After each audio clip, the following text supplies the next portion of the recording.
If you have an old t-shirt, you want to reuse it for something, this video is for you. This t-shirt is a bit worn out, it has some holes in it. I guess the holes could be fixed, but I need some dust covers. I'm gonna turn it into a dust cover for the keyboard. And for this thing, that's the top of the t-shirt. That's the bottom side. So I'm just gonna cut under the armpits with the scissors.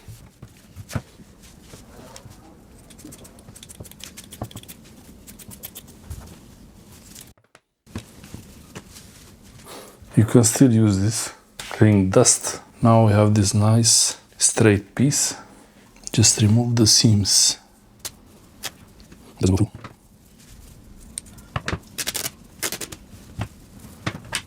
And the seam number 2.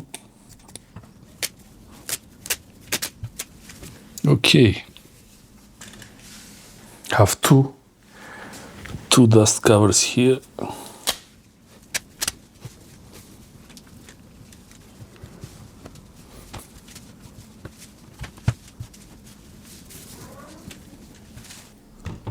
There's also this one, and it goes like that. I could use it as a dust cloth. Could wipe the dust with it. It cleans the dust perfectly. Thanks for watching.